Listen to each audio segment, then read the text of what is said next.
My story is about a trip I took a few years ago in Cambodia and Vietnam with a few friends.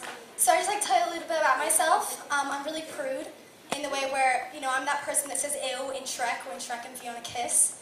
So that's me. So it's a trip with a lot of not prude things happening. So we're going from Cambodia to Vietnam, and we had this driver. Well, it was like a tuk-tuk driver, which is kind of like a rickshaw.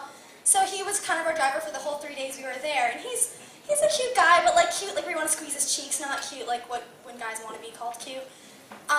So he would just drive around, but he's kind of also creepy. But he didn't really talk, so kind of creepy with his eyes, where he would just stare at you, and you just felt uncomfortable. So we're on our way to the airport. It's about an hour drive to the airport. And he pulls over and he like points at some flowers, and for some reason, we're Americans, we're like, oh wow, flowers in Cambodia, let's take pictures. So we're mesmerized by these flowers and we're taking pictures, and we look over and we're like, oh yeah, he's peeing, that's kind of weird. So, we just continue taking pictures, and after those 2 minutes he's still peeing, it's kind of weird. So we're like, oh, let's just keep looking at the flowers, it's kind of getting gross.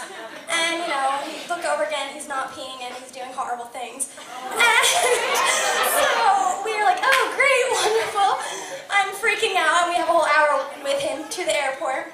So that was gross thing number one. So we finally get to the airport. I never have to see that guy ever again, thank God, and his eyes, ever.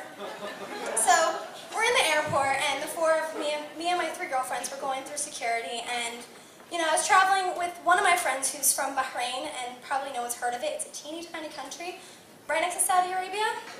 So we're going through security, and of course, for some reason, it's a small, really tiny airport. They've never heard of this country, and they don't believe it's an actual country.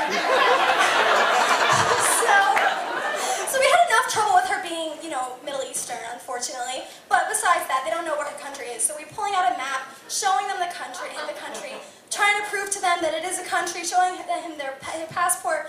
Meanwhile, my other 2 friends are going through security, and, I just hear them laughing, and I look over, my friend's face is really red. I'm like, okay, we can't focus on that. We have to prove that Bahrain's a real country. We have to get you out of here. Like, you can't be stuck here forever.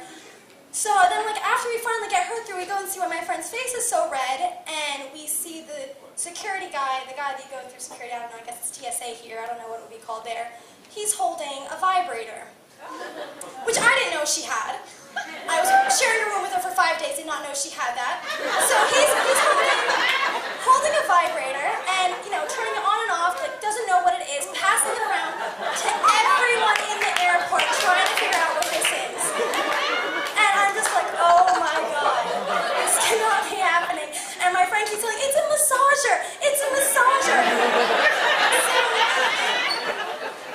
So finally, they're all touching it, which was disgusting. They're all touching it, we get it back to her.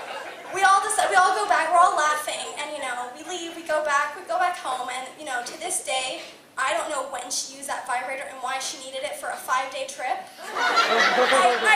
We were with her every single day. I'm like, why did she even bring it? Was that necessary? Did she really need it? I know she's really open with her sexuality, but still, to this day, I cannot figure it out why she brought that vibrator.